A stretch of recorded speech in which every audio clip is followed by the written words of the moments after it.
Newsflash, Carol Highsmith, documentary photographer, is suing Getty Images and Alamy, two popular stock photo services, $1 billion for unlawfully charging licensing fees for her photographs. Highsmith had previously made the images available freely to the public and has donated them to the Library of Congress, which I must say is an incredible gift. Highsmith became aware of the issue when she received a notice from Getty demanding $120 for using her own photograph on her own website. And this is really news. Can someone confirm? This is really the news. And this is Coloring Coorain, all the news you can't use because it's art. I'm your host, Coorain, and I'm just here to remind you to watch TV because art is boring. And now, the latest news. Japanese artist Mariko Mori has won the Olympic Art Challenge, something I just made up. The Olympics haven't had a competition for art since 1948, the year they stopped awarding medals to artists. Since then, they've implemented a cultural program, which is to highlight the best of the best art in the world. Mariko Mori this year presented a permanent installation above the Veil of the Bride Falls in a state park just outside of Rio de Janeiro. The ring is undeniably beautiful, and part of me is obsessed with it. As the sunlight shifts, it changes from a beautiful golden to an icy blue. It's truly beautiful and seems like something out of a dream. That said, I'm really uncomfortable with art that's about being one with nature and the environment, and it's made of plastic. The irony does not escape me, and I just can't help but feel slimy and like I should be recycling more. And now for a quick Olympic flashback. One of the sites for the 2012 Olympics in London has been earmarked for a building for the Victoria and Albert Museum. Coloring Coorain will be there to report live, so get excited. Famed graffiti artist, is he still living graffiti? Famed artist JR has installed 2 artworks at the Rio Games this year, both of which lean over the city and promise to dominate social media feeds everywhere.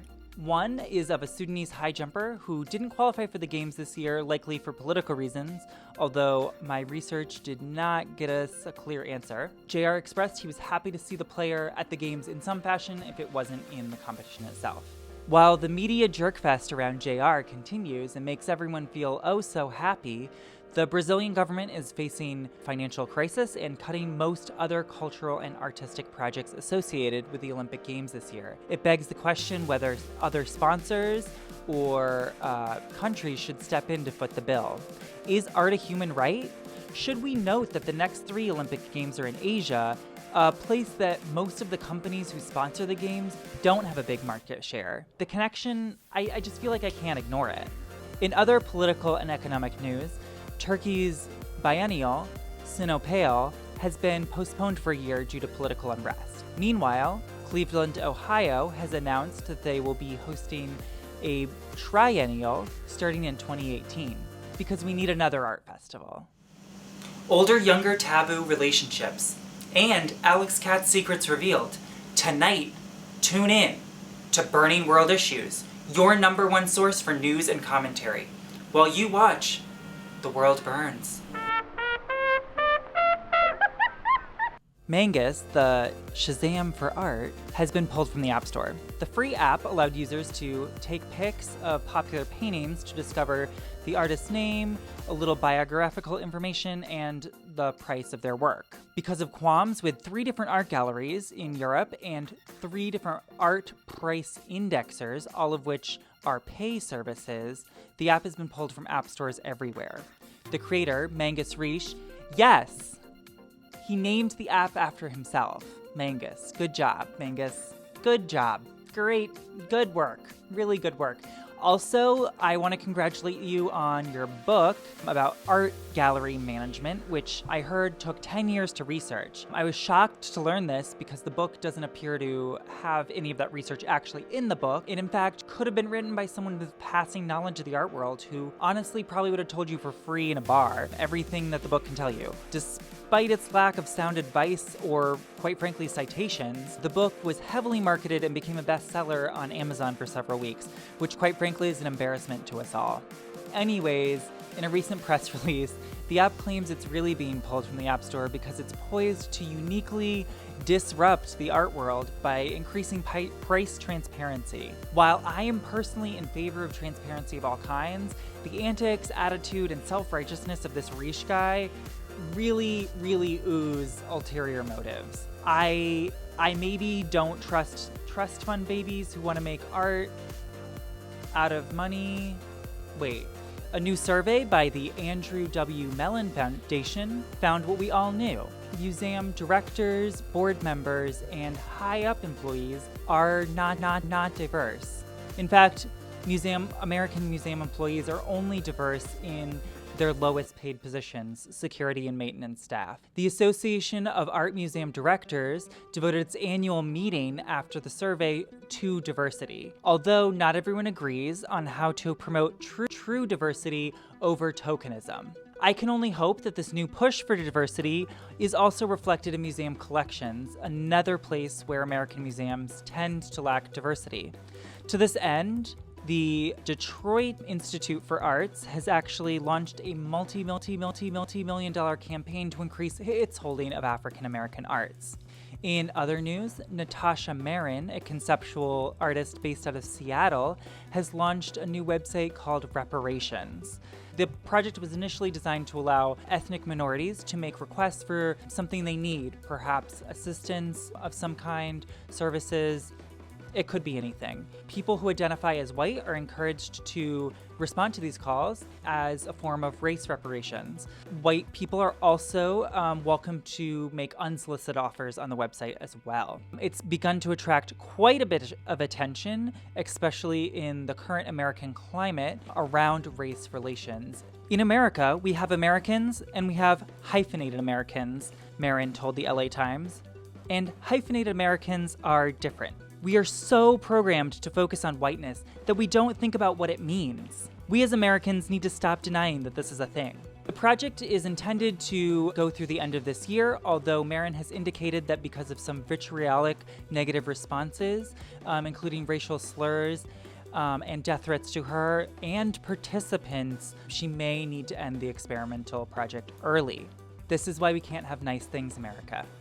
Across the Atlantic, German Cultural Minister Monika Grütters has announced reforms for the Limbach Commission, a panel that mediates disputes of Nazi-looted art. The commission has received criticism for its lack of transparency, its lack of Jewish representation on the panel, and its lack of actually mediating disputes. In the past 13 years, the panel has seen 13 disputes.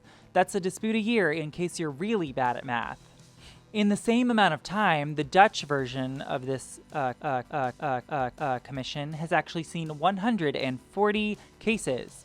So hopefully the Germans can, get back in the game and beat the Dutch, maybe.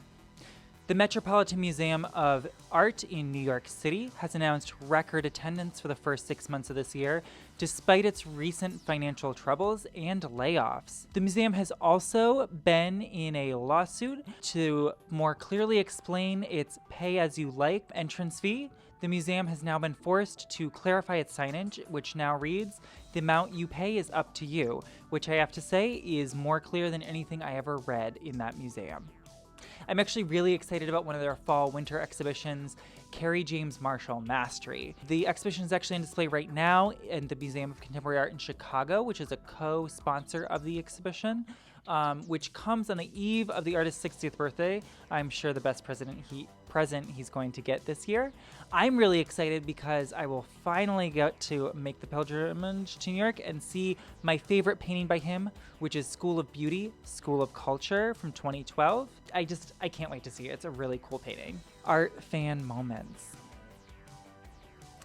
In other New York-centric news, Alma Thomas is creating headlines again with a new solo exhibition at the Studio Museum in Harlem. Alma rose to fame in the early 1970s when she, at the age of 80, became the first African-American woman to have a solo show at the Whitney. Thomas was a modernist, an Abex painter, primarily based out of her home in Washington, D.C. The New York Times recently described her work as a kind of grammy pointillism. I would describe it as joyful and celebratory and something that and colorful in a way that like a lot of other modernist and abex painting just can't even compare to. There's so much life in her work. She wrote, "Today, not only can our great scientists send astronauts to and from the moon to photograph its surface and bring back samples of rocks and other materials, but through the medium of color television, all can actually see and experience the thrill of these adventures. These phenomena set my creativity in motion." The exhibition will be on view through October 30th, and I'm really excited to see it in that exhibition where I will be seeing the Carrie James Marshall show. So come with me, it'll be a double date. A side note on women in abstract expressionism, which is actually the title of a show on right now at the Denver Art Museum. Whoa! The show seeks to correct the art historical record, which has woefully few female abex painters in it. The Hyperallergic podcast just did an amazing episode, which talks to the curator and other people about women in abex, the show, and the greater discussion about that. I would highly recommend it. Thank you so much for watching Coloring Coorain. Reminder that there's new episodes every 2 weeks, and to watch art because TV is boring. Also, feel free to follow me on Instagram, Twitter, or YouTube, or Facebook. Anything, everything, do it, love it, mean it, say my name.